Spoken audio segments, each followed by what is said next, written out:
नमस्कार, आपका स्वागत है हमारे YouTube चैनल शिक्षा सखा पर। आज मैं आपके लिए लेकर आई हूँ संस्कृत कक्षा 8 रुचिरा भाग 3 का चतुर्दश पाठ है। पाठ का नाम है आर्यभट्ट। इस वीडियो में हम शब्दार्थ, इसके सरलार्थ, प्रश्न अभ्यास करेंगे। पिछली वीडियो में मैंने आपको त्रयोदश पाठ है शितौ राजते भारत स्वर्ण भूमि पाठ के शब्दार्थ, सरलार्थ और प्रश्न अभ्यास कराए थे। अगर आप मेरे चैनल पर नए हैं और अभी तक आपने मेरे चैनल को सब्सक्राइब नहीं किया है तो प्लीज़ सब्सक्राइब कर लें और बेल आइकन को ज़रूर दबाएं।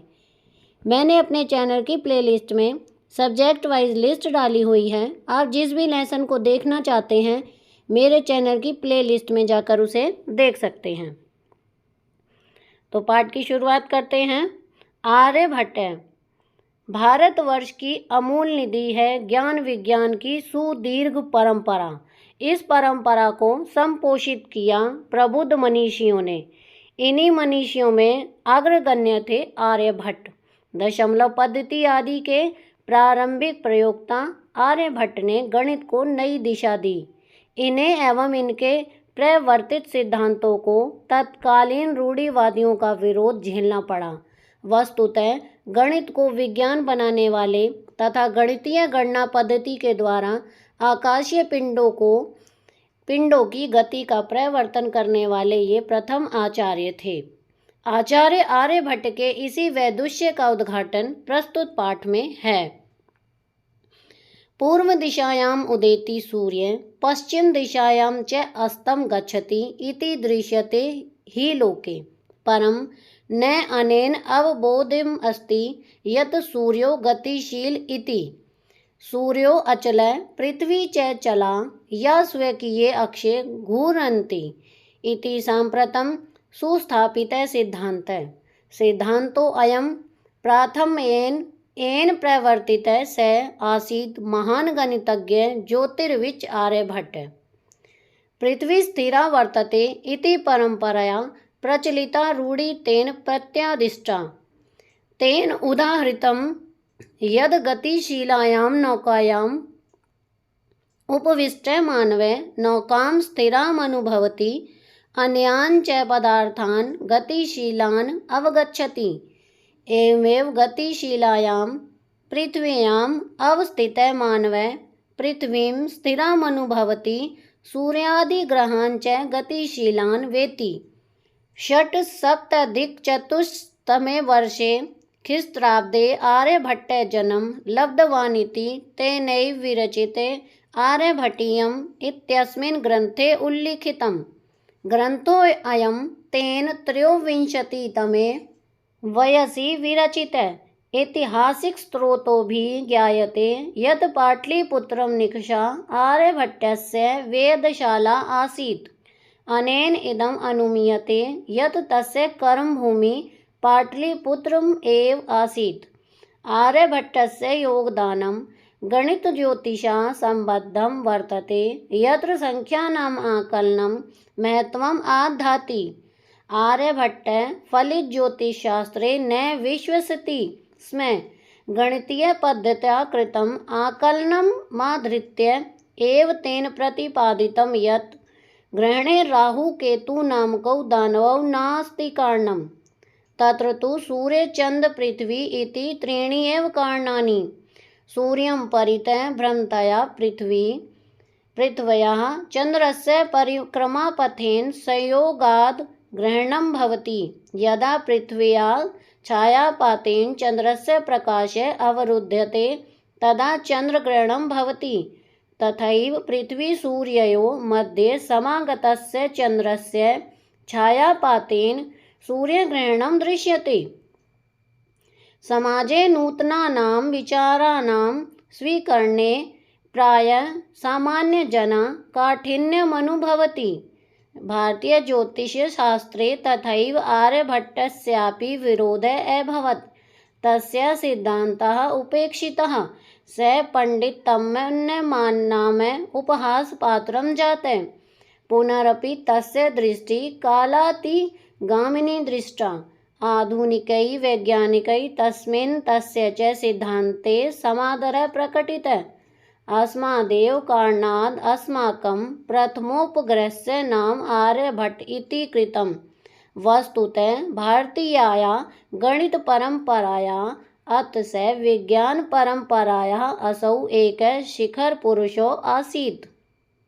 अब हम करेंगे शब्दार्थ। लोके संसार में, अवबोध्यम समझने योग्य, जानने योग्य या जानना चाहिए। अचल स्थिर गतिहीन, चला अस्थिर गति, स्वीकीय अपने, अक्षय धुरी पर, घूर्णन्ति घूमती है, सुस्थापित भली भांति स्थापित, प्राथमयेन सर्वप्रथम, ज्योतिर्विद ज्योतिषी, रूढ़ी प्रचलित प्रथा या रिवाज, प्रत्यादिष्टा खंडन किया, ख्रीस्ताब्दे ईस्वी में, षट सप्तति 76 वयसी आयु में, उम्र में या अवस्था में, निकषा निकट, वेधशाला ग्रह नक्षत्रों को जानने की प्रयोगशाला, आकलनम गणना, आद धाति रखता है, भ्रमणतया घूमने वाली की या घूमती हुई की, छायापातेन छाया पड़ने से, अवरुध्यते रुक जाता है, अपरत्र दूसरी ओर, अव्यवस्थित स्थित, विषम स्थिति में विश्वास करता है, प्रतिरोधस्य रोकने का, पंडित नाम स्वयं को भारी विद्वान मानने वालों का, कालातिगामिनी समय को लांघने वाली। अब हम इस पाठ का हिंदी में अनुवाद करेंगे। प्रस्तुत गद्यांश हमारी संस्कृत की पाठ्य पुस्तिका रुचिरा भाग 3 आर्यभट्ट नामक पाठ से लिया गया है। इस पाठ में आर्यभट्ट के बारे में बताया गया है। पूर्व दिशायाम उदेति सूर्य पश्चिम दिशायाम च अस्तं गच्छति इति दृश्यते। पूर्व दिशा में सूर्य उदय होता है और पश्चिम में अस्त होता है। ही लोके यह संसार में देखा जाता है। परम न अनेन अवबोध्यम अस्ति यत् सूर्यो गतिशील इति, लेकिन इससे यह नहीं समझना चाहिए कि सूर्य गतिशील है।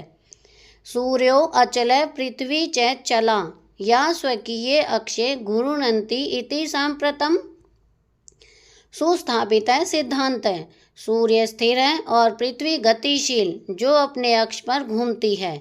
यह अब भली भांति स्थापित सिद्धांत है। सिद्धांतो अयम प्राथमयेन एन प्रवर्तित स आसीत महान गणितज्ञ ज्योतिर्विच आर्यभट्ट। यह सिद्धांत सबसे पहले जिसने निर्मित किया वे महान गणितज्ञ ज्योतिषी आर्यभट्ट थे।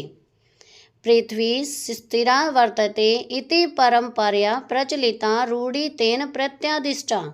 पृथ्वी स्थिर है परंपरा से प्रचलित इस रूढ़ी का उन्होंने खंडन किया। तेन उदाहृतम यद गतिशीलायां नौकायां उपविष्ट मानवः नौकाम। उन्होंने उदाहरण दिया कि गतिशील नौका में बैठा हुआ मनुष्य नौका स्थिराम अनुभवति अन्यान च पदार्थान गतिशीलान अवगच्छति को स्थिर समझता है और दूसरे पदार्थों को गतिशील समझता है।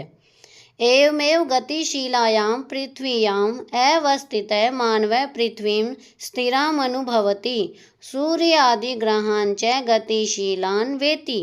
इस प्रकार गतिशील पृथ्वी पर स्थित मनुष्य पृथ्वी को स्थिर अनुभव करता है और सूर्य आदि ग्रहों को गतिशील समझता है।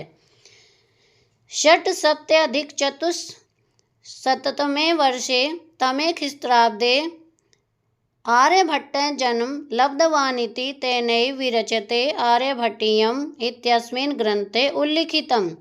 476 ईस्वी में आर्यभट्ट ने जन्म लिया था। ऐसा उन्हीं के द्वारा रचित आर्यभट्टीयम इस ग्रंथ में उल्लेखित है। ग्रंथो अयम तेन त्रयोविंशतितमे वयसि विरचित है। यह ग्रंथ उन्होंने 23 वर्ष की आयु में रचा था।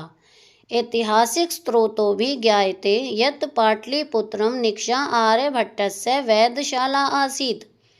ऐतिहासिक स्रोतों से पता चलता है कि पाटलिपुत्र के पास आर्यभट्ट की वेधशाला थी। आर्यभट्टस्य योगदानं गणितज्योतिषसम्बद्धं वर्तते यत्र संख्यानाम् आकलनं महत्वम् आदधाति। आर्यभट्ट का योगदान गणित ज्योतिष से संबंधित है, जिसमें संख्याओं की गणना महत्व रखती है। आर्यभट्ट फलित ज्योतिष शास्त्रे न विश्वसिति स्म। आर्यभट्ट फलित ज्योतिष में विश्वास नहीं रखते थे।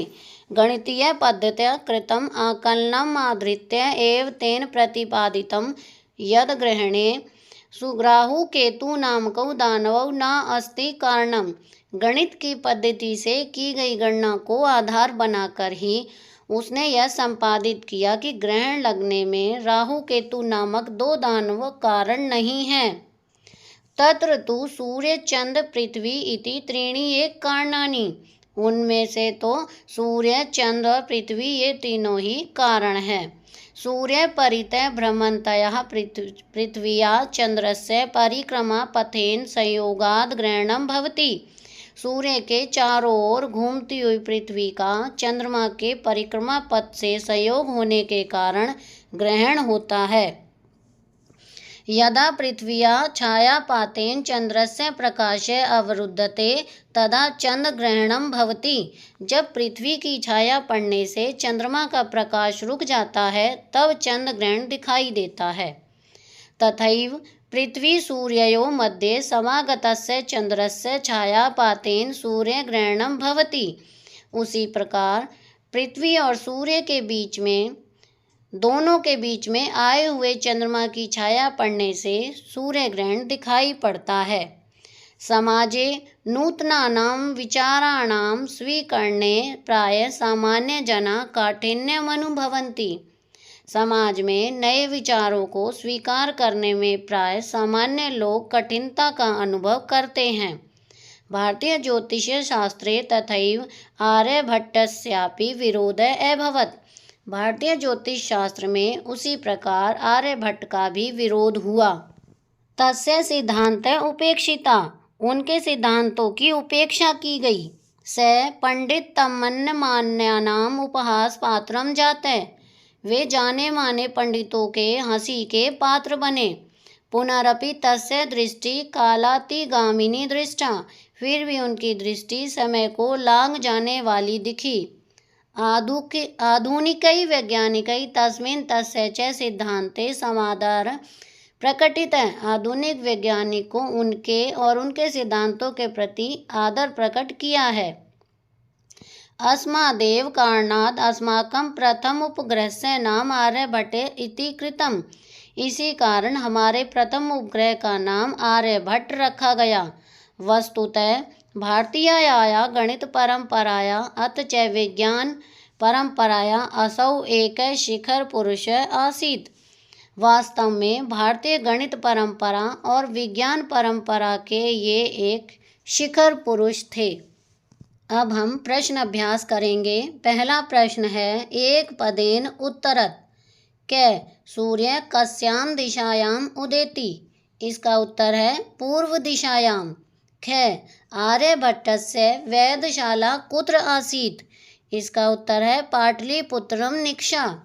ग महान गणितज्ञ ज्योतिर्विच के अस्ति। इसका उत्तर है आर्यभट्ट। घ आर्यभट्टेन क ग्रंथः रचितः। इसका उत्तर है आर्यभट्टीयम्। अण अस्माकं प्रथमोपग्रहस्य नाम किम् अस्ति। इसका उत्तर है आर्यभट्ट। प्रश्न संख्या 2 पूर्ण वाक्येन उत्तरत। क कः सुस्थापितः सिद्धान्तः। ख चंद्रग्रहणं कथं भवति। ग सूर्यग्रहणं कथं दृश्यते। घ आर्यभट्टस्य विरोधः किमर्थम् अभवत्।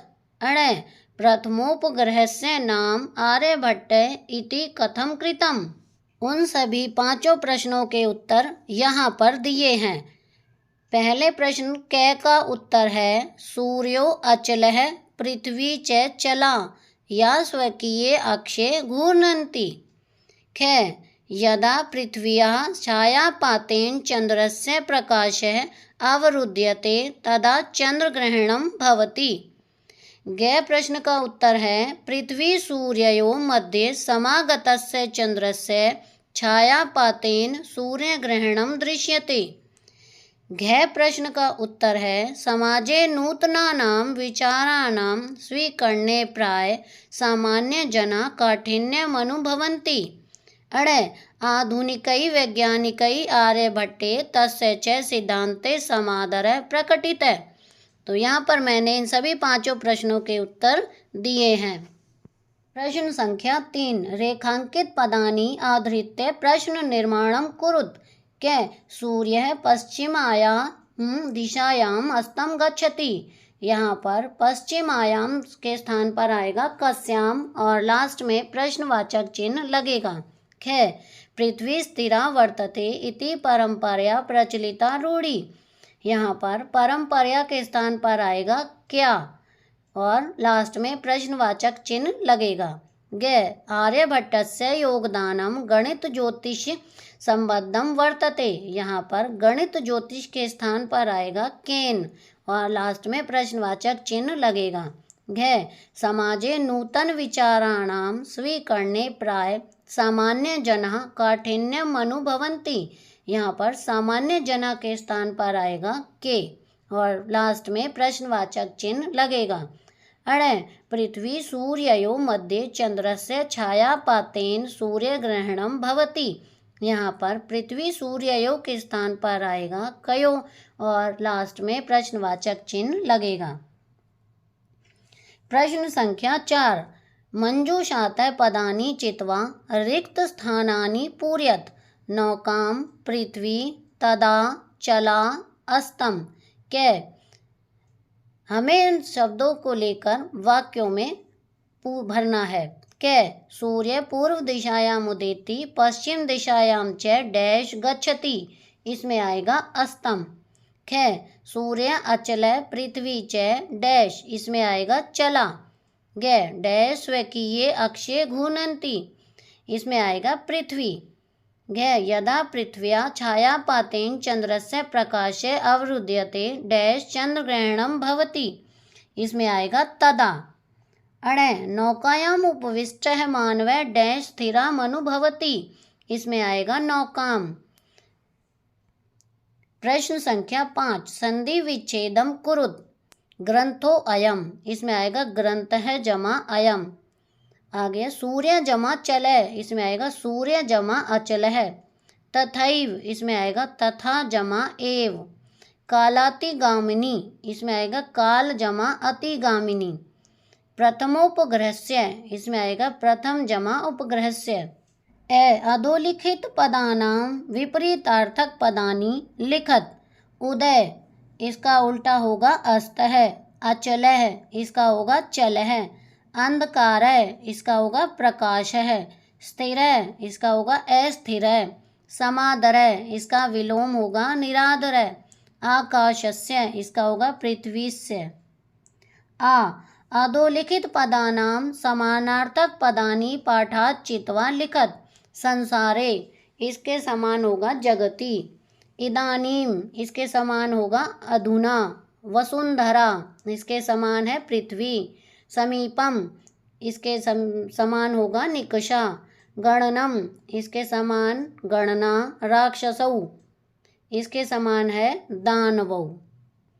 प्रश्न संख्या 7 अधोलिखितानि पदानि आधृत्य वाक्यानि रचयत।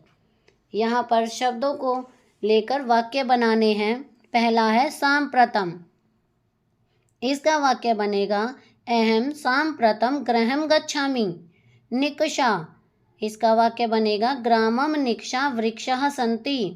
परितः ग्रामं परितः वृक्षाः सन्ति। उपविष्टः छात्रः कक्षायाम् उपविष्टः अस्ति। कर्मभूमि इसका वाक्य बनेगा भारत देशे अस्माकं कर्मभूमि अस्ति। वैज्ञानिक आर्यभट्ट महान वैज्ञानिक आसीत्। अब हम इस पाठ के बहुविकल्पीय प्रश्नोत्तर करेंगे। पहला है पुस्तकानुसार उचित उत्तर दीजिए। इसमें पहला है प्रश्न सूर्य कस्यां दिशायां उदेति। ए दक्षिणस्यां। बी पूर्वस्यां। सी उत्तरस्याम, डी पश्चिमे। इसका सही उत्तर है बी पूर्वस्याम। प्रश्न संख्या 2, आर्यभट्टस्य वेधशाला कुत्र आसीत्? ए पाटलिपुत्रम निकषा, बी दिल्ली महानगरे, सी विशाखापत्तने, डी तक्षशिलायाम। इसका सही उत्तर है ए पाटलिपुत्रम निकषा। प्रश्न संख्या 3, महान गणितज्ञ ज्योतिर्विच कै अस्ति? ए जगदीश चंद्र वसु, बी सुश्रुतः, सी चरकः, डी चिकित्सा शास्त्रम, डी आर्यभट्ट। इसका सही उत्तर है डी आर्यभट्ट। प्रश्न संख्या 4, आर्यभट्टेन कै ग्रंथः रचितः? ए अर्थशास्त्रम, बी आर्यभट्टीयम, सी ज्योतिषशास्त्रम, डी चिकित्सा शास्त्रम। इसका सही उत्तर है बी आर्यभट्टीयम। प्रश्न 5, अस्माकं प्रथमोपग्रहस्य नाम किम् अस्ति? ए अग्नि, बी मार्कः, सी आर्यभट्ट, डी चंद्रयानम। इसका सही उत्तर है सी आर्यभट्ट। भाग 2 का पहला प्रश्न है, पृथ्वी स्वेकीय अक्षय घूर्णन्ति। रेखांकित पद के आधार पर प्रश्न निर्माण। ए कह, बी का, सी कौ, डी के। इसका सही उत्तर है बी का। प्रश्न 2, नौकायाम उपविष्टः मानवः नौकां स्थिराम अनुभवति। रेखांकित पद के आधार पर प्रश्न निर्माण। ए कह, बी कस्मात्, सी कुत्र, डी कस्मै। इसका सही उत्तर है सी कुत्र। प्रश्न 3, समादर का विलोम पद क्या है? ए पुरस्कार है, बी सुविस्तार है, सी बहवादर है, डी तिरस्कार है। इसका सही उत्तर है डी तिरस्कार है। प्रश्न संख्या 4, उदय का विलोम पद क्या है? ए अस्तम, बी व्यस्तम, सी स्वस्थम, डी उन्नत है। इसका सही उत्तर है ए अस्तम।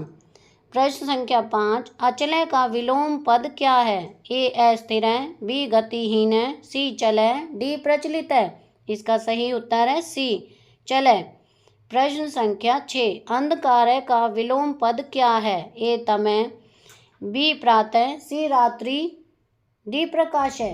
इसका सही उत्तर है डी प्रकाश है।